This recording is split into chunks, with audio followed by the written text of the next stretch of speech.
제가 지난주에 믿음에 대해서 이렇게 설교를 했는데, 믿음은 큰 믿음과 작은 믿음이 있다고 그랬습니다. 예수님을 믿는 믿음은 그냥 믿으면 되지만, 그러나 신앙생활을 할 때는 큰 믿음과 작은 믿음이 있어요. 그래서 작은 믿음은 주님을 실망시키지만 큰 믿음은 주님을 기쁘시게 해드린다 그랬습니다. 그래서 오늘은 그럼 어떻게 믿음이 커지는가에 대해서 하나님 말씀을 듣겠는데요. 여러분, 이런 일이 있었다고 합니다. 어느 그 마을에 절과 교회가 이렇게 가까이 붙어 있는, 마주보고 있는 그런 마을이 있었습니다. 근데 이 교회가 굉장히 시끄러운 순복음 교회였나 봐요. 굉장히 시끄럽고 막 이렇게 예배를 뜨겁게 드리는, 그것도 하루 이틀도 아니고 뭐 일주일에 몇 번씩 그렇게 드리는 교회였다고 합니다. 근데 이제 절의 스님들이 수양을 하는데 이 교회가 너무 시끄러운 거예요. 근데 거기까지는 괜찮았는데 이 어린 동자승들 있지 않습니까? 동자승들이 이제 그 큰 스님이 설법을 이렇게 하면 그 설법을 이렇게 듣고 아멘, 절에서 아멘 이렇게 하는 게 자꾸 생기는 거예요. 왜냐하면 교회에서 하도 아멘은 그러니까. 그래가지고 이 큰 스님이 이 모든 스님들을 다 모았습니다. 다 모아가지고, 야, 이거 우리 대책을 좀 세워야 되겠다. 누가 교회 가가지고 좀 조용히 좀 예배드리면 안 되겠냐, 그렇게 얘기할 사람 빨리 손 들라고 그랬어요. 그랬더니 아무도 안 드는 거예요. 그랬을 때 어린 동자승 하나가 이렇게 얘기를 했다고 합니다. 아무도 나서는 사람이 없으니 제가 십자가를 지겠습니다.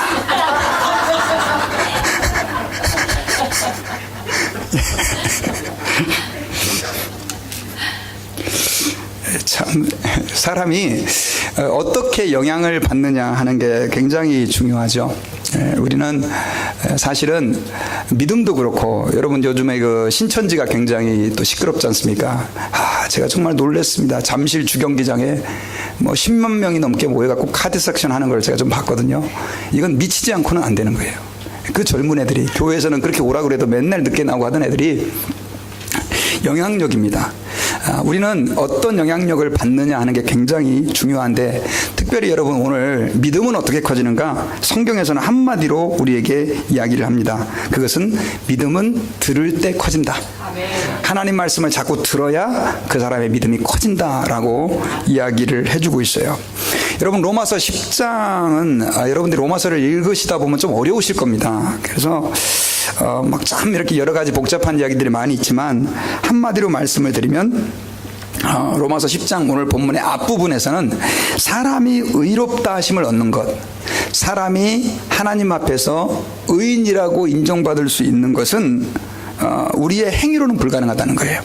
하나님 말씀을 내가 지켜 살고 또 율법을 지키고 그렇게 해서는 우리가 하나님 앞에 의롭다 하심을 받을 수가 없다, 그런 얘기를 계속하고 있습니다. 그러면서 이제 10장 9절에 와가지고 뭔 얘기를 하냐면, 그럼 사람이 어떻게 의롭다 하심을 받느냐? 쉽게 말하면 이렇게 말할 수 있는 거죠. 사람이 어떻게 구원을 받고 사람이 어떻게 천국을 가느냐? 그것은 우리의 행위로는, 율법을 지키는 것으로는 불가능하다. 그럼 어떻게 가능하냐? 한번 따라해 봅시다. 믿음으로 가능하다. 믿음으로 가능한 거예요. 믿음이 있어야 우리가 하나님 앞에서 구원을 받을 수 있고 의롭다함을 받을 수 있어요. 여러분, 제가 주보에다가 오늘 말씀을 이렇게 좀 요약을 해놨습니다. 그러니까 같이 메모하시면서 주보를 보시면 도움이 될 줄 믿습니다. 그렇게 해서 믿음만으로 우리가 구원을 받고 믿음을 통해서 우리가 의롭다함을 받게 됩니다. 그래서 로마서 10장 9절에서는요, 이 사실을 이렇게 우리에게 얘기를 했어요. 우리 성경 9절을 같이 한번 읽어보십시다. 시작. 내가 만일 내 입으로 예수를 주로 시인하며 또 하나님께서 그를 죽은 자 가운데서 살리신 것을 내 마음에 믿으면 구원을 받으리라. 교회에서 제가 목회하다 보니까요, 뭐 그렇게 물어보는 사람들이 별로 없었는데, 사실은 제가 꼭 그 질문을 합니다. 여러분들은 어떻게 구원을 받는다고 생각하십니까? 제가 꼭 이 질문을 해요. 당신은 어떻게 구원받는다고 생각하십니까? 저는 고등학교 2학년 때 구원파에게 구원에 대한 그 이야기를 좀 듣고 나서요, 유병헌이 뭐 그런 쪽 있잖아요. 제가 사실 굉장히 고민을 했어요. 그래서 교회에서 선생님한테도 선생님 어떻게 구원받습니까? 목사님한테도 목사님 어떻게 구원받습니까? 계속 물어봤었어요. 그런데 뭐 그렇게 시원스러운 답을 못 얻었어요. 근데 여러분 로마서에 보니까 아주 시원스럽게 우리가 어떻게 구원받는지 이 구절에 답이 나와 있죠. 어떻게 구원받는다고 되어 있습니까? 자, 두 가지인데요. 두 가지 구원 얻는 방법이 있어요. 여기에 보니까. 자, 첫째는 뭐냐면요. 입으로 예수님을 주님으로 시인하는 거예요. 예수님은 나의 주님입니다. 한번 따라해 봅시다. 예수님은 나의 주님입니다. 이 말은 예수님은 나의 주인이라고 하는 뜻이에요. 여러분, 주인이라고 하는 그 말은 헬라어로 퀴리오스라고 하는 단어를 사용하는데, 옛날에 고위직에 있는 사람이나 노예를 소유한 사람에게 사용하는 단어가 주님이라고 하는 단어였었어요. 그런데 실제로 많은 사람들이 이 주님이라고 하는 단어를 로마의 황제에게 사용을 했고, 그 다음 또 그 당시 로마의 신이었던 이시스나 오시리스에게 사용을 했어요. 그 당시 이 단어가 뭐냐면 퀴리오스라고 하는 단어인데, 예수 믿는 사람들은 그 절대자이시고 우리의 창조자이시고 우리의 구원자라고 하는 그 신을 누구로, 세상의 신이 아니라 예수님으로 입술로 어떻게 하는 사람? 고백하는 사람이에요. 그래서 여러분, 세례를 받을 때요, 꼭 이 앞에서 공식적으로 하는 게 뭐냐면, 저는 예수님을 저의 주인으로 영접했습니다라고 고백을 하는 것입니다. 고백. 그 고백이 없는 사람은요, 절대로 교인이 될 수가 없어요. 그리고 하나님의 자녀가 될 수가 없어요. 이 고백이 굉장히 중요해요. 그리고 또 하나가 더 있어요. 이것만으로 끝나는 게 아니라는 거예요. 뭐죠? 하나님께서 그를 죽은 자 가운데서 살리신 것을 내 마음에 믿으면, 이것은 뭐냐면 하나님께서 예수님을 십자가에 죽게 하시고 다시 부활하게 하셨다라고 하는 것을 뭘로 믿어요? 마음으로 믿어야 되는 거죠. 이게 문제죠. 이게 문제예요. 자, 입술로 고백하는 것은 예수님은 저의 주님입니다, 고백할 수 있어요. 그러나 마음으로 믿는 건 내가 됩니까, 안 됩니까? 내 마음대로 안 돼요. 그래서 에베소서에서는요, 믿음은 하나님의 선물이라고 얘기를 했어요. 여러분, 참 이게 신기하죠. 예수 믿는 사람들이 예수님이 나를 위해서 십자가에서 죽으시고 부활했다는 것이 마음으로 믿어진다. 이거는 정말 미스테리가 아닐 수 없어요. 이거는 과학적이지 않고 상식적이지 않은 내용이거든요. 그런데 여러분, 많이 배운 사람이나 못 배운 사람이나 가진 사람이나 못 가진 사람이나 이걸 믿어요. 그러므로 말미암아서 그 사람이 어떻게 됩니까? 하나님의 백성이 되고 구원을 받게 되는 것이죠. 그래서 여러분, 우리는 두 가지를 통해서 하나님의 자녀가 되고 구원을 받게 되는데, 여기서 우리가 주목해야 될 단어가 어떤 단어냐면 믿음이라고 하는 단어입니다. 믿음. 자, 이 믿음은요, 사실은 예수 그리스도를 믿는 믿음. 나는 도대체 예수님이 2000년 전에 오셨다는 것도 헷갈리고, 그분이 과연 하나님의 아들이었을까도 의심스럽고, 그런데 그분이 과연 나를 위해서 죽으실 수 있을까라고 하는 것도 이상하게 생각되는 분들 있잖아요. 그런데 어느 순간에 그게 믿어지는 것, 그것이 믿어질 때 어떻게 되느냐, 그 사람이 하나님의 자녀가 된다는 거 하는 거예요. 그런데 이런 신비가 과연 어떻게 일어났냐,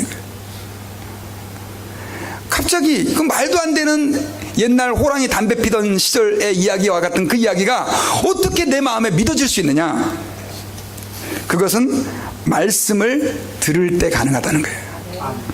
자, 우리 로마서 10장 14절 같이 한번 읽어봅시다. 자, 시작.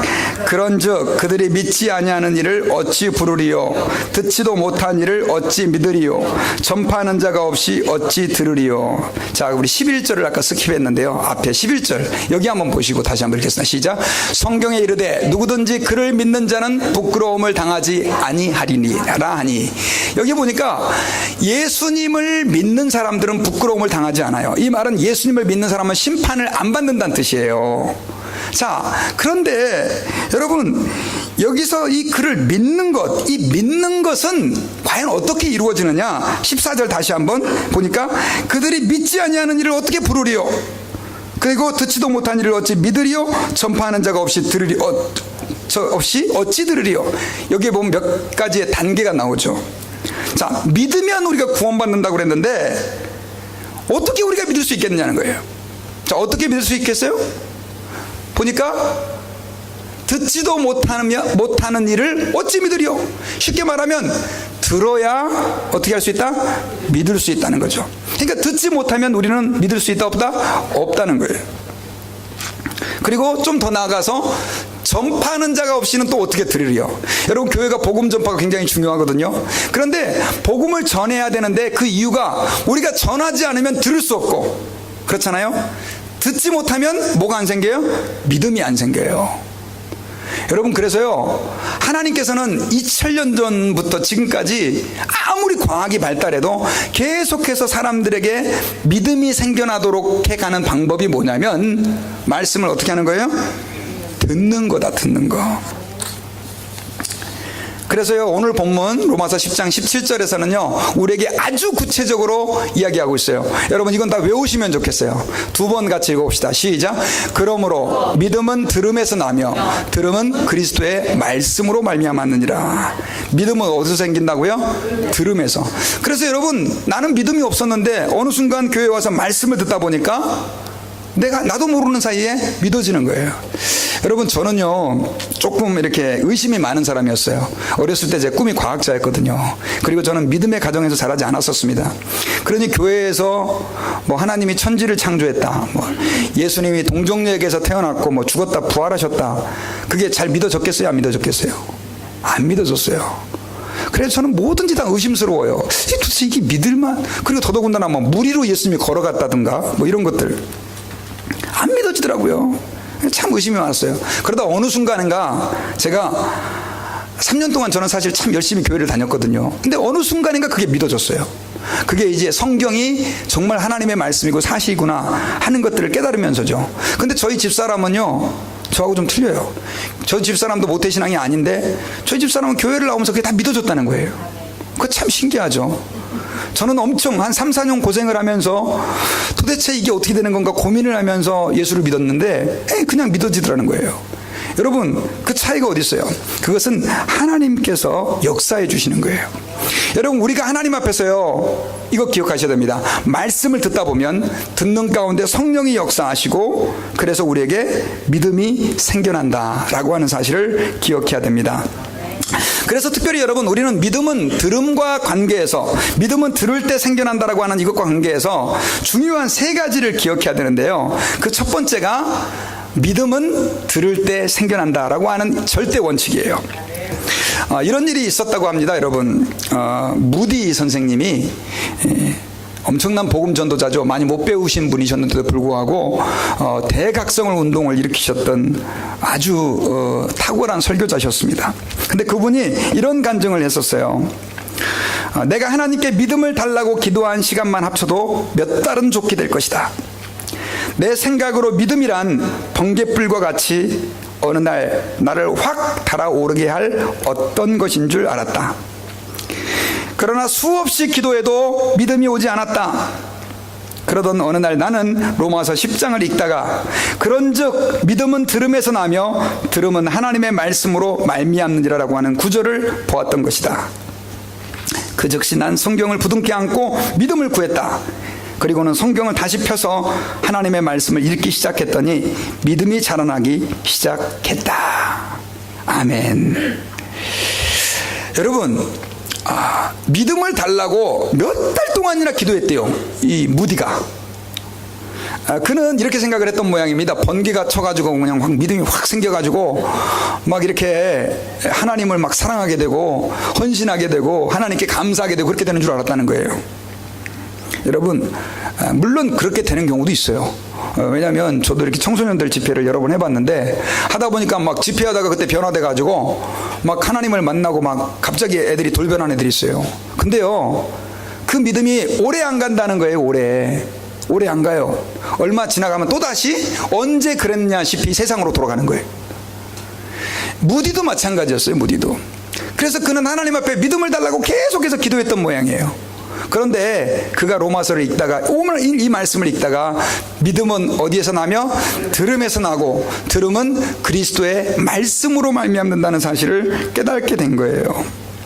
그래가지고 성경을 읽으니까 비로소 뭐가 자라기 시작했다? 믿음이 자라기 시작했다. 여러분, 큰 믿음의 사람이 되고 싶으십니까? 아멘.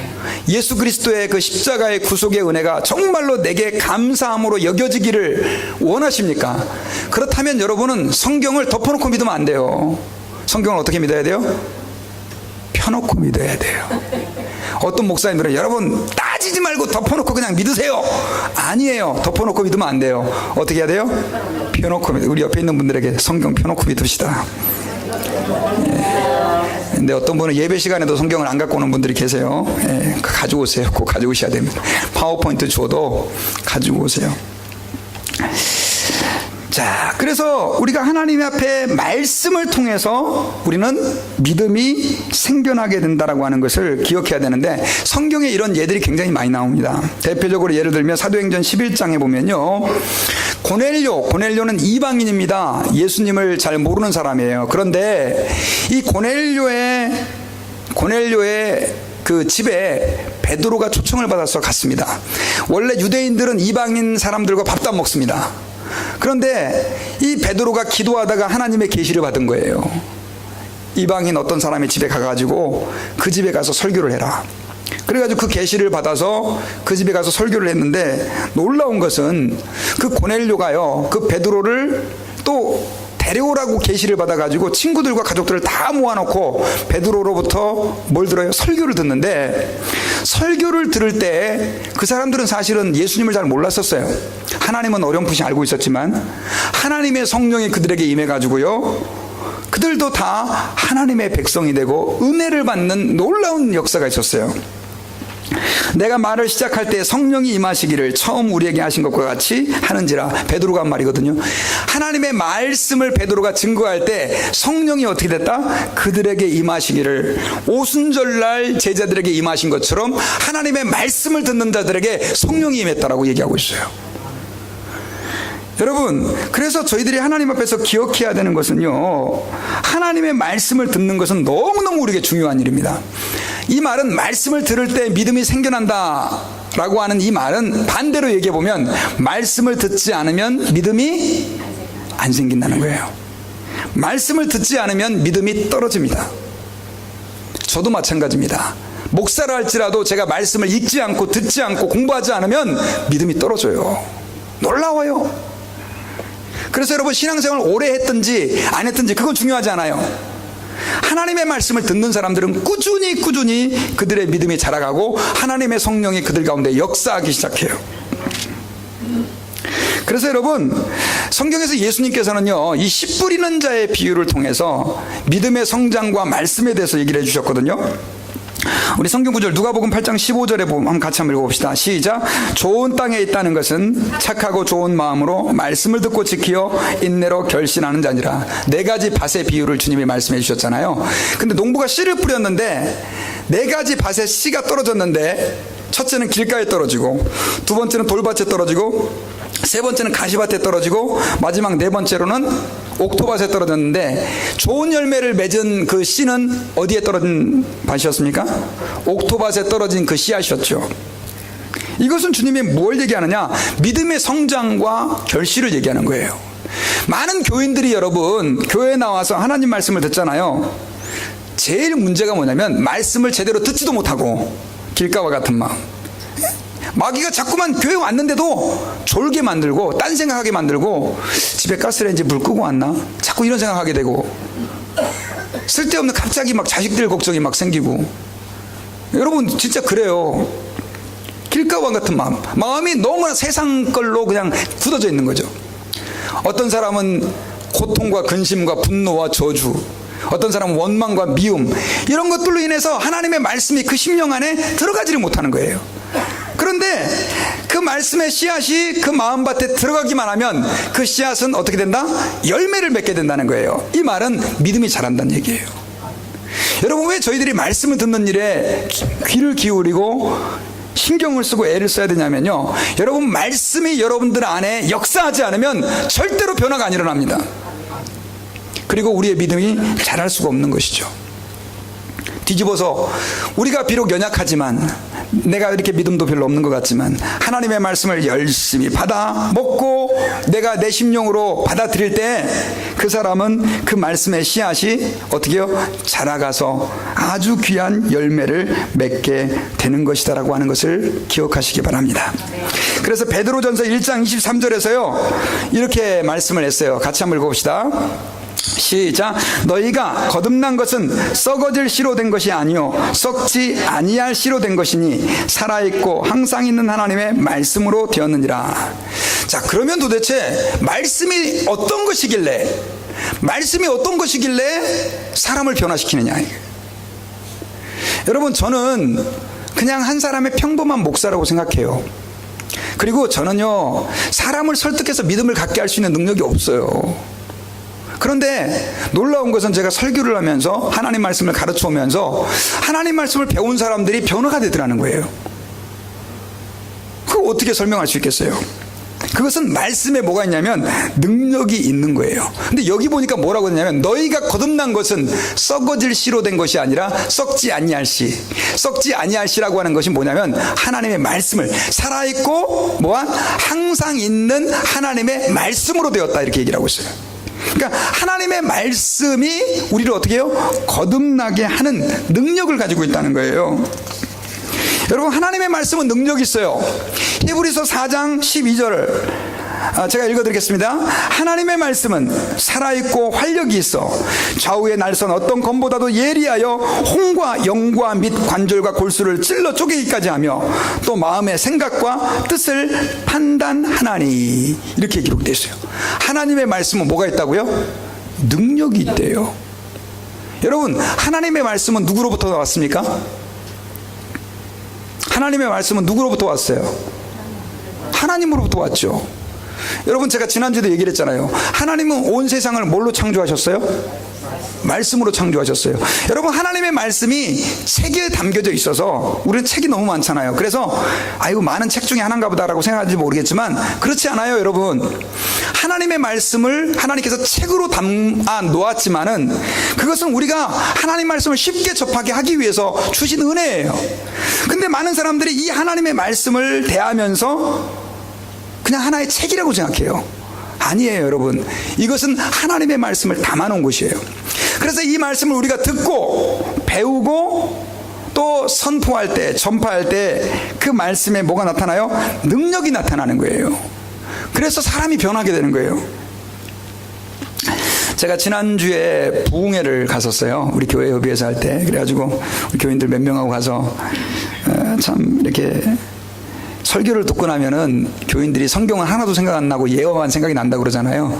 저도 그랬습니다. 그래서 뭐 제가 별로 탓하고 싶지 않아요. 왜냐면 근데 그 중에 제 마음에 참 이렇게 감동이 됐던 예화가 하나 있었어요. 굉장히 어떤 똑똑한 그 여자분이 한 분 계셨는데 이분이 그 당시 아주 뭐 꽤 오래된 얘기인 것 같아요. 한국의 무슨 은행장의 딸이래요. 그러니까 요즘으로 말하면 완전히 금수저 출신이죠. 근데 학교도 너무 좋은 학교를 나오고 또 남편도 아주 잘 나가는 최고의 엘리트와 결혼을 했어요. 근데 문제는 가정이 행복하지가 않은 거예요.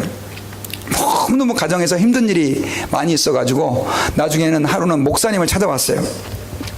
목사님에게 이제 자기의 힘든 일을 얘기하는데 그 가정의 가장 큰 문제는 남편이 의처증이 있었다는 거예요. 부인이 너무 이쁘고 또 잘났다 보니까 이 남편이 이 부인을 밖에 돌리지를 못하는 거예요. 그래서 어디만 갔다 오면 너 누구 만나고 왔냐 그러고 나중에는 그게 또 자꾸 의심하니까 부인이 짜증내니까는 그냥 손찌검도 하고 막 이렇게 된 거예요. 너무너무 그게 힘들어가지고 그렇다고 지금 와서 이혼할 수도 없고 그래가지고 이제 목사님을 찾아왔는데 목사님 뭐라고 그랬겠어요? 해결 방법이 있습니다. 그러니까 이 부인이 눈이 번쩍 됐죠. 아니 뭡니까? 교회 나오세요. 교회를 안 다니는 분이셨거든요. 그래가지고 이제 그 부인이 교회를 나오기 시작한 거예요. 근데 문제는 주일날 아침만 되면 이 부인이 교회를 가는데 남편이 이 부인을 의심해요, 안 해요? 의심해줘. 왜냐하면 저 목사한테 빠졌나 보다 혹은 뭐 거기에 괜찮은 집사가 있나 보다 의심을 해가지고 부인을 감시하기 위해서 한편 할 수 없이 그 남편이 교회를 따라 나오게 된 거예요. 그렇게 해서 이제 교회에 와서 아주 엉덩이가 뒤틀리죠. 그래도 앉아서 이제 어떻게 해요? 부인을 감시하면서. 또 그러다 보니까 목사님이 하는 설교도 이렇게 듣게 되는 거예요. 근데 좋은 얘기도 많이 하는데 도저히 말도 안 되는 얘기를 목사님들이 너무 많이 하는데 그중에 제일 말도 안 됐던 얘기가 뭐냐면 예수님이 동정녀 마리아, 결혼하지도 않고 성관계를 한 번도 갖지 않은 마리아에게서 태어났다라고 하는 이 말이 도저히 거슬리고 안 믿어졌다는 거예요. 교회는 엉터리야, 순전히. 아유, 이런 것 말도 안 되는 것을 목사님이 설교하는데 교인들이 아멘 한번 하고 앉았다고 그렇게 생각을 했대요. 그런데 이분이 크리스마스가 됐는데 그날은 목사님께서 이제 크리스마스가 되니까 당연히 뭘 설교하시겠어요? 예수님의 동정녀 탄생을 설교하시겠죠. 그게 한 1년 정도 이제 교회를 다녔을 때 그 시점이었는데 목사님께서 예수님께서 동정녀의 그 몸에서 우리를 구원하시기 위해 사람이 돼서 오셨다고 이 설교를 듣는데 갑자기 자기 가슴이 막 뜨거워지면서 눈물이 막 쏟아지기 시작하더래요. 예수님이 날 이렇게 사랑하셔가지고 독생자 예수님이 이렇게 세상에 오셨구나. 머릿속으로는 그게 안 믿어지는데 가슴속으로 이게 너무 감사함으로 받아들여지더라는 거예요. 그래 목사님이 보니까는 그 사람이 눈물 펑펑 흘리면서 설교를 듣고 있더래요. 제가 참 그 얘기가 깊이 생각이 나요. 여러분 어떻게 생각하십니까? 머릿속으로는 이해가 안 가고 납득이 안 가는데 주님의 사랑이 느껴지는 거, 성령의 역사죠. 하나님의 말씀을 들을 때 성령님이 그 가운데 역사한 거예요. 나중에 이 사람이 믿었을까요? 안 믿었을까요? 믿었죠. 여러분 하나님을 믿으면 사실은 이 세상에 못 믿을 게 없어요. 하나님을 믿으면 예수님이 동정녀의 몸에서 태어났다는 것과 그분이 죽으시고 부활했다는 것이 하나도 의심이 될 게 없어요. 문제는 하나님을 안 믿으니까 그런 거예요. 여러분 하나님의 그래서 말씀은요 그런 능력이 있어요. 우리가 처음에는 좀 이해하기 어렵고 처음에는 좀 받아들여지기 어려워도 자꾸 듣다 보면 그 말씀 속에 역사하는 하나님의 능력이 누구를 변화시켜요? 우리를 변화시켜요. 여러분 요즘에 그 영화 배너 개봉된 거 아세요? 다시 리메이크 돼가지고 꼭 가서 보세요 여러분. 근데 아직 한글 자막이 안 나와서. 근데 이 영화 배너가 사실은 이제 아주 1950년대에 나온 오래된 그 영화인데 다시 리메이크 됐는데 여러분 제가 한번 이야기한 것도 같아요. 그런데 이 배너를 만든 사람이 누구냐면은 월러스라고 하는 사람이에요. 월러스. 근데 이 월러스는요 잉거솔이라고 하는 친구가 한 명 있었어요. 근데 이 잉거솔이라고 하는 사람은 굉장히 하나님을 부정하는 무신론자였어요. 에이티스트. 근데 이 사람은 그냥 안 믿는 정도가 아니라 아주 혐오할 정도로 예수 믿는 사람들 아주 꼴보기 싫어하는 그런 사람이었었어요. 그래가지고 뭐까지 썼냐면 책까지 쓴 거예요. 왜 하나님이 없는가 뭐 이런 거. 그러다가 나중에 아까 친구 그 윌레스라고 하는 사람을 만나게 됐는데 그 당시 이 사람은 미국 육군의 대장이었어요. 대장. 굉장히 높은 직위에 있었던 사람이죠. 근데 이 사람도 역시 무신론자였어요. 그러니까 둘이 어떻게 해요? 짝짝꿍 잘 맞는 거죠. 그래가지고 둘이 이야기를 하다가 이제 기독교를 욕하는데 기독교는 전부 다 거짓말이고 사람들을 미혹하는 이런 거고 이 기독교를 좀 세상에서 뿌리 뽑아야 된다고 이렇게 생각을 한 거죠. 그래서 잉거솔이 윌러스에게도 이렇게 얘기를 했어요. 당신도 책을 좀 써라. 당신도 책을 써가지고 이 거짓 종교에 빠져있는 이 사람들을 우리가 좀 계몽을 시켜야 된다. 그래가지고 이 윌러스가 좋은 생각이라고 그래가지고 자기도 좀 책을 쓰기로 했어요. 그러기 위해서는 어떻게 됩니까? 이제 좀 성경을 알아야 되잖아요. 자기가 성경을 반대하는 책을 써야 되니까 하나님을 반대하는 책을 써야 돼. 그래가지고 이제 성경을 읽기 시작하고 그리고 도서관에 가가지고 성경 주석 같은 것도 찾고 성경에 관한 여러 가지 것들을 많이 이렇게 찾은 거예요. 그래가지고 정말 열심히 성경을 이 사람이 공부를 했습니다. 뭐 하기 위해서? 이거는 거짓 종교라고 하는 것을 밝혀내기 위해서. 그런데 성경을 읽다가 그 사람이 이렇게 고백을 한 거예요. 성경은 내가 부정할 수 있는 책이 아니다. 그리고 나서 하나님은 살아계시고 예수님은 나의 구원자시다. 그리고 그 사람이 그래가지고 이 무신론 책을 쓰려고 하다가 아니다 해가지고 쓴 소설이 뭐냐면 벤허라고 하는 소설이에요. 여러분 안 믿기 위해서라도 성경을 공부했더니 그 사람이 어떻게 됐다? 그 성경을 통해 예수님을 만나게 됐더라는 거예요. 여러분 죄송한데요, 이 예수님이 없다, 하나님 안 계시다, 막 무신론자들 죄송합니다. 어설프게 성경을 봐서 그래요. 어설프게. 그래서요, 성경에는 우리의 믿음을 일으키는 능력이 있다는 것을 우리가 기억하고, 성경은 어떻게 해야 됩니까? 자꾸 가까이 하고 접하고 읽고 공부해야 돼요. 그리고 두 번째로요, 성경은요 우리에게 믿음을 불러일으키기도 하지만 우리의 믿음을 강하게 하고 열정을 불러일으키기도 해요. 여러분, 예수님께서 부활하셨다라고 하는 소문이 제자들에게서 퍼졌어요. 그리고 그 제자들 가운데 2명이 엠마오로 가고 있었어요. 엠마오. 그들은 예수님의 부활을 믿지 못했었습니다. 누군지는 잘 모르겠어요. 그런데 이 2 제자가 엠마오로 가고 있었는데 예수님 부활했다는 것도 뭐 별로 그들에게는 중요한 그렇게 이슈가 아니었었어요. 근데 예수님께서 그 엠마오로 가는 2 제자에게 찾아가신 거예요. 부활하시고 나서. 네, 예수님께서 부활하신 모습이 그전과 조금 달랐던 모양이에요. 이 제자들은 그 사람이 예수님인지를 잘 몰랐어요. 한참을 얘기하는데도 불구하고 잘 몰랐는데 예수님께서 얼마나 답답하시겠어요. 그래가지고 예수님께서 모세와 또 그러니까 쉽게 말하면 구약 성경을 가지고 예수님에게 대해서 써 있는 그 성경 구절들을 예수님께서 하나씩 풀어가면서 그들에게 설명을 해줬는데, 그제서야 그들이 눈이 밝아져 가지고 예수님이 바로 부활하셨고 그 예수님이 자기들과 함께 있었다는 걸 깨달은 거예요. 근데 그 예수님은 온데간데 없어졌죠. 자, 성경 누가복음 24장 한번 같이 읽어볼까요? 자, 시작. 그들이 서로 말하되 길에서 우리에게 말씀하시고 우리에게 성경을 풀어주실 때 우리 속에서 마음이 뜨겁지 아니하더냐. 자, 여기서 우리가 주목해야 될 말이 있어요. 성경을 풀어주실 때 우리 속에서 뭐예요? 마음이 뜨겁지 아니하더냐. 그 전까지만 해도 마음이 안 뜨거웠어요. 차가웠어요. 부활했다는 얘기를 듣고도 별로 관심이 없었어요. 그런데 예수님의 말씀을, 구약 성경 말씀을 풀어주시는 예수님의 말씀을 들을 때 그 마음이 어떻게 됐어요? 뜨거워졌어요. 그들의 마음이 뜨거워진 것은 뭐 때문이었냐? 주님의 말씀 때문이었어요. 오늘날 그리스도인들이 여러분 왜 그렇게 믿음이 약해지고 왜 그렇게 신앙의 열정이 없어지느냐? 그 이유는요, 이 마음의 뜨거움을 경험하지 못하는 거예요. 저는 여러분 기도하다가도 찬양하다가도 우리의 마음이 뜨거워지는 것을 우리가 경험할 수 있어요. 그러나 그것은 굉장히 일시적인 거예요. 여러분, 오늘 주일날 우리가 와서 예배드리는 가운데 마음이 뜨거워지고 은혜 받을 수 있어요. 그러나 내일 그 다음날 우리가 하나님 앞에서 이 마음이 뜨거워지지 않으면 우리는 이 험한 세상에서 우리의 믿음을 지킬 수가 없어요. 얼마나 세상의 유혹이 강한지 몰라요. 목사도 믿음을 지키기가 힘들어요.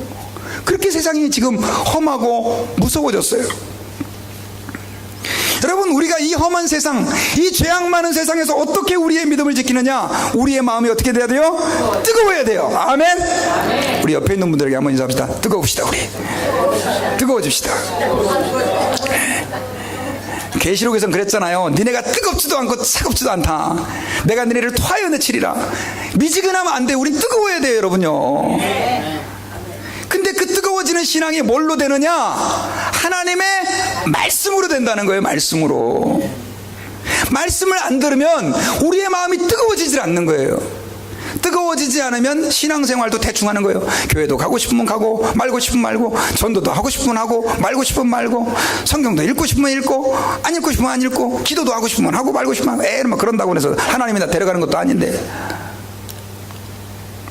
그리고요, 특별히 우리 젊은 사람들, 여러분들이 뜨겁지 않으면 이 세상의 유혹을 이겨낼 수가 없어요. 예. 마약이, 여러분, 왜 사람들이 마약에 빠지겠어요? 마약이 너무 좋거든요. 어떤 사람이 쥐를 가지고 실험을 했대요. 근데 쥐에게 마약을 이렇게 조금씩 줬더니 이 쥐들이 마약을 너무너무 좋아하더래요. 쥐들도. 그래가지고 마약만 바라보고 이렇게 살고 있는데, 그 실험하는 연구하는 사람이요, 다른 쥐들은 그 쥐들을 갖다가 바로 옆에다가 마음껏 아주 편안하게 먹을 것도 많이 만들어주고, 그 다음 또 이렇게 여자친구도 많이 만들어주고, 그렇게 해가지고 아주 천국과 같은 환경을 만들어줬대요. 한쪽에서는 이렇게 해서 이제 왔다 갔다 할 수 있도록. 그런데 그 쥐들이 처음에는 마약만 바라보던 친구가 나중에는 그렇게 좋은 환경을 만들어주니까 마약을 어떻게 해요? 멀리 하더래요. 여러분, 왜 사람들이 마약에 빠지고 왜 술에 쩔어 살고 왜 그렇게 세상의 쾌락을 추구하는지 아세요? 그 이유는요, 이 뜨거움이 없는 거예요. 교회를 다녀도 재미가 없어요. 재미가 없어. 하나님 말씀을 들어도 졸리기만 하고, 신앙생활에서 찬양은 또 왜 이렇게 재미가 없는지. 여러분, 죄송해요. 뜨거움이 없어서 그런 거예요. 뜨거워야 돼요. 근데 그 뜨거움이 뭘 통해 일어나느냐? 하나님의 말씀이 여러분 심령 깊숙이 들어갈 때예요. 이게 가능해야 된다는 거예요. 옥토버과 같은 마음. 그러니 여러분, 마귀가 얼마나 여러분들로 하여금 말씀을 못 듣게 역사하겠어요. 여러분, 우리 옛날 속담에 우리 조상님들이 참 훌륭하신 분들이 많아요. 귀신같이 한다. 아시죠? 귀신은요, 여러분들보다 더 잘 알아요. 여러분들이 뭘 받으면 믿음이 자라고 하나님을 기쁘시게 할 줄 알아요? 말씀을.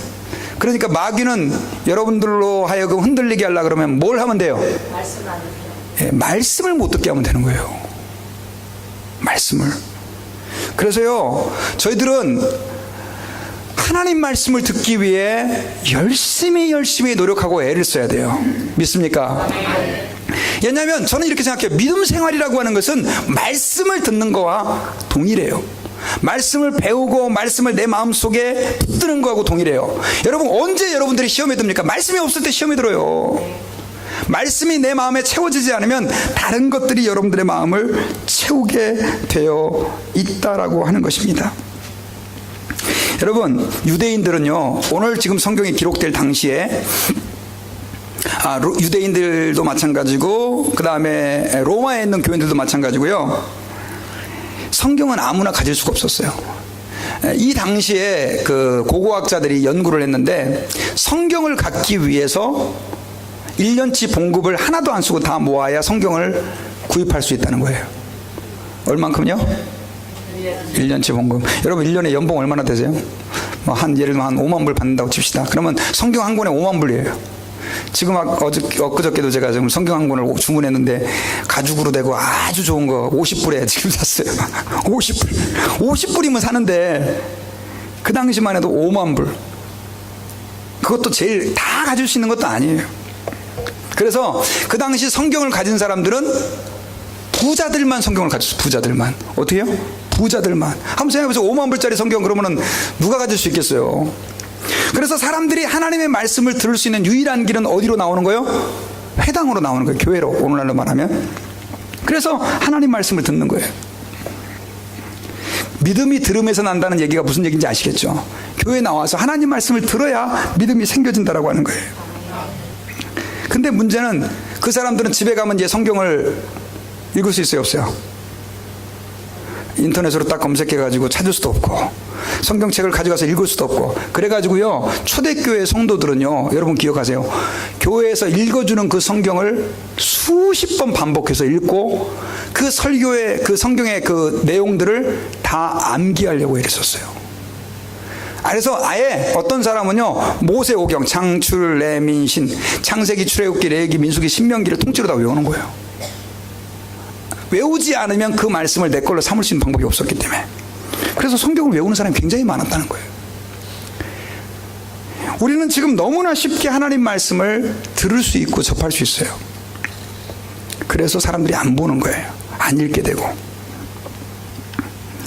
여러분, 하나님 말씀을 저와 여러분들이 가까이 할 때, 그리고 애써서 그것을 받을 때 내가 산다는 것을 기억해야 됩니다. 그래서 우리 믿음의 선진들은 뭐라고 얘기를 했냐면요, 성경은 영의 양식이다, 이렇게 얘기를 했어요. 성경은 뭐요? 영의 양식이요.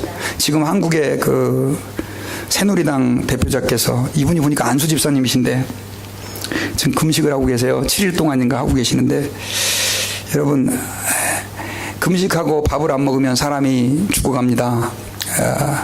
보통 사람은 한 12일까지는 뭐 안 먹어도 그냥 괜찮다고 하더라고요.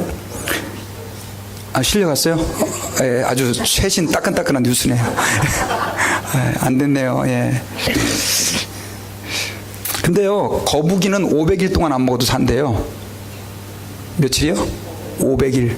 곤충은 1200일 동안 안 먹어도 산대요. 근데 오늘날 교인들 가운데 거북이 같은 교인이 많고 곤충 같은 교인이 많아요. 성경을 500일 동안 하나도 안 먹어도 멀쩡한 거요. 1200일 동안 안 먹어도, 1200일이면 거의 3년이죠. 심각한 문제죠. 성경을 우리는 뭐라고 부르냐면 일용할 양식이라고 그래요. 하루하루 매일매일 우리는 그 말씀을 먹어야 돼요. 믿습니까? 때로는 밥이 먹기 싫을 때도 있어요. 맛있는 삼겹살에 뭐 이렇게 먹을 때도 있지만 할 수 없이 살기 위해 밥을 먹는 경우도 있어요. 그래야 안 그래요? 성경을 읽다 보면 때로는 지루할 수도 있어요. 그럼에도 불구하고 우리는 어떻게 됩니까? 먹어야 되는 거예요. 아멘. 근데 이 마귀가요, 이걸 알고 있어가지고 아까 귀신같이 한다 그랬잖아요. 그래서 우리로 하여금 어떻게든 성경을 못 읽게 하려고 애를 쓰는데, 여러분 이런 얘기가 있어요. 이게 이 얘기만 하고 말씀 마치겠습니다. 영국을 어떤 분이 여행을 하게 됐는데 굉장히 관광지로 유명한 그 바닷가 해안이었다고 해요. 근데 그 바닷가에 너무나 많은 갈매기 떼들이 죽어져 있는 거예요.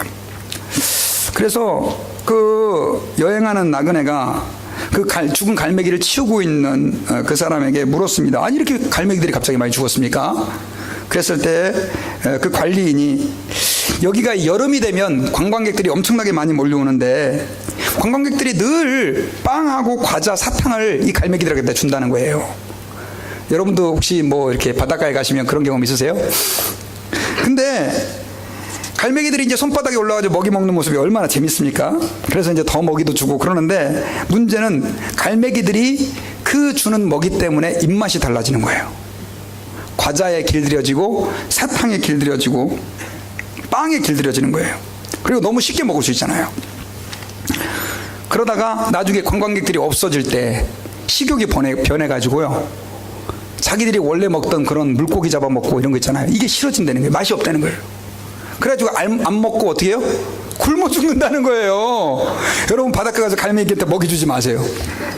근데 제가 이 이야기를 들으면서요, 느낀 게 있어요. 야, 이거 영적인 교훈이 있다. 오늘날 여러분, 마귀가 우리 그리스도인들에게 얼마나 많은 빵과 사탕과 과자를 주는지 몰라요. 여러분, 우리 그리스도인들 빵과 사탕과 과자 먹을 수 있어요. 그런데 그것 때문에 입맛이 바뀌어가지고 뭐가 먹기 싫은 거예요? 참된 영적인 양식인 성경이 먹기가 싫은 거예요. 드라마 보는 게 훨씬 더 재밌어요, 성경 한 시간 읽는 것보다. 그래요, 안 그래요? 뉴스 재미난 거 읽는 게 성경 한 구절 읽는 것보다 훨씬 재밌는 거예요. 젊은 애들 컴퓨터 게임하는 게 하나님 말씀 읽는 것보다 너무 재밌는 거예요. 처음에 여러분 성경 말씀도 읽고 이것도 하고 괜찮아요. 근데 나중에는요, 여러분 기억하세요, 자꾸만 그렇게 하다 보면 나중에 성경이 읽기 싫어지게 되고 듣기 싫어지게 되고 재미없어지게 돼요. 제가 이렇게까지 재미있는 얘기를 많이 하면서 설교를 하는데도 참 이렇게 주무시는 분들이 계세요. 근데 아니 뭐 정말 피곤하고 하면 할 수 없어요. 그러나 여러분, 지금 세대가, 제가 여러분 설교를 하면서 느낀 게 뭐냐면요, 어쩔 수가 없어요. 젊은 애들도 마찬가지예요. 뭔가에 하나에 집중해서 할 수 있는, 여러분 성경을 하나님이 책에다 주셨다는 것을 우리가 주목해야 돼요. 책을 못 읽으면 하나님 말씀을 읽을 수가 없어요. 아유, 저는 목사님 설교로다 끝납니다. 여러분, 설교는 본질이 아니에요. 설교 많이 들으시면서 여러분 믿음 성장하려고 그러시면 안 돼요. 뭐가 핵심이에요? 말씀이 핵심이에요. 설교는 그 말씀을 도와주는 역할을 하는 것뿐이에요. 어떤 분은 주구장창 설교만 들어요. 왜 문제가 있냐면요, 설교만 많이 듣다 보면은요, 성경을 읽는 게 재미가 없어져요. 이것도 있어요. 성경은 좀 딱딱하거든요. 그리고 내가 공부를 해야 할 수 있거든요. 저는 그래서 여러분들이 좀 성경 가지고 많이 질문을 해오기를 제가 바라요. 왜냐하면 여러분들이 쉽게 이해할 수 없는 내용들이 많을 텐데 질문을 잘 안 해요. 목사를 너무 생각하셔가지고 편하게 해주시려고. 아니에요. 성경을 가지고 질문을 하세요. 저를 아주 곤란하게 하는 질문도 괜찮아요. 저는 다 아느냐? 아니에요. 저도 몰라요. 모르는 건 제가 공부해서 가르쳐드리면 되니까. 여러분, 유두고는요, 바울이 3차 전도여행을 하기 위해서 드로아에 이제 마지막 들려서 설교를 하게 되는데, 사람들이 낮에는 다 일을 해요. 그리고 신분이 그 당시 가난한 사람들이 많았거든요. 노예들. 그러다 보니까 낮에 집회를 할 수가 없는 거예요. 그래서 집회를 언제 가졌냐면 저녁에 가졌는데, 문제는 그 좁은 방에 약간 이렇게 3층 같이 이렇게 있는, 그래도 좀 큰 집이었나 봐요. 좁은 방에 사람은 바글바글 모였죠. 또 밤이니까 그 당시엔 전기불이 있어요, 없어요? 없어요. 그러니까 등불을 여기저기 켜놨겠죠. 그러니까 산소가 부족해요, 안 부족해요? 옥시즌이 부족하죠. 그러니까는 졸린 거예요. 근데 유두고는 그 상황에서도 설교를 듣기 위해서 그 예배에 나왔던 모양이에요. 나와가지고 앉을 자리가 없으니까 젊은 사람이었던 모양이에요. 어디 앉았어요? 3층 창가에 걸터 앉은 거예요, 이렇게. 그러면서 설교를 듣는 거예요. 자리가 없으니까 어르신들만 편안한데 앉으라고 그러고. 근데 문제는 하루 종일 낮에 일했죠. 사람은 바글바글 모였죠. 산소는 부족하죠. 꾸벅꾸벅 졸다가 뚝 떨어진 거예요. 근데 놀라운 것은 성경에 보니까 그가 죽었더라. 떨어져 죽었어요. 야, 얼마나 불쌍해요. 근데요, 하나님께서 바울에게 그런 마음을 주셨는 것 같아요. 네가 가서 기도해서 살려라. 그래가지고 바울이 그 떨어진 사람들이 이제 죽은 아이를, 얘 죽었다고. 그러니까 바울이 가가지고 아니다, 하나님께서 이 아이를 살려줄 거다고 부둥켜 안고 기도를 했는데 그 아이가 살아나게 됐어요. 할렐루야. 얼마나 유두고가 졸면서도 큰 은혜를 받았어요. 여러분, 졸더라도 교회 나와야 돼요. 아멘. 아멘. 떨어져 죽었다, 어떻게 저럴 수 있느냐. 우리는 유두고를 비난하지만 사실은 그는 죽었다 살아나는 은혜를 체험했어요. 우리 성경 한번 보고 말씀 마치겠어요. 자, 같이 사도행전 20장 9절과 10절. 다음, 시작. 유두고라는 청년이 창에 걸터 앉아 있다가 깊이 졸더니 바울이 강론하기를 더 오래 하매 졸음을 이기지 못하여 3층에서 떨어지거늘 일으켜보니 죽었는지라. 다음 9절. 시작. 바울이 내려가서 그 위에 엎드려 그 몸을 안고 말하되 떠들지 말라, 생명이 그에게 있다. 이렇게 해서 살아났어요. 저는 이제 말씀을 맺겠습니다. 여러분, 믿음이 어떻게 자라나느냐? 말씀을 듣지 않으면 믿음이 자라지 않습니다. 저는 여러분들 힘들더라도 예배에 빠지지 마세요. 예배는 여러분들의 삶의 가장 우선순위에 저는 놓으시기를 바라요. 물론 예배가 말씀을 듣는 것만이 다는 아니에요. 그러나 예배 때 가장 중요한 부분은 하나님의 말씀을 듣는 거예요. 그리고 여러분들, 목사님이 숙제로 내준다고 생각하지 마시고 집에서 매일 성경을 읽으세요. 처음에 읽으시면 이해가 안 가요. 성경 읽다 보면 목사가 생각해도 어려운 내용이 있어요. 그러나 자꾸 어려워도 읽다 보면, 공부하다 보면 그 하나님의 말씀 자체에 능력이 있어서 우리로 하여금 깨닫게 하시고 그 말씀이 우리를 살려주시는 역사가 일어나게 될 줄 믿습니다. 그래서 시편 저자는 뭐라고 했냐면 주의 말씀이 내 입에 꿀송이보다 더 답니다, 이렇게 얘기를 했어요. 우리 다사랑교회 모든 교인이 그런 고백을 할 수 있기를 바랍니다. 그래서 특별히 젊은 사람들 스마트폰을 멀리하세요. 진짜로. 틈만 나면 스마트폰에다가, 아니 스마트폰 보는 거 좋아요. 성경을 놓고 읽으시고 성경을 늘 가까이 하세요. 성경을. 같이 기도하겠습니다. 하나님, 오늘 말씀을 통해서 저희들이 믿음은 들음에서 난다라고 하는 이 진리를 깨닫게 하심을 감사합니다. 주여, 저희들 믿음을 더하여 주시기를 기도합니다. 하나님의 말씀을 잘 들을 수 있도록 역사해 주셔서 힘써 애써 그 말씀을 사목해 하시고 그 말씀이 우리의 심령밭에서 귀한 열매 맺을 수 있도록 하나님 함께하여 주시옵소서. 감사드리며 예수님 이름으로 기도드립니다. 아멘. 아멘.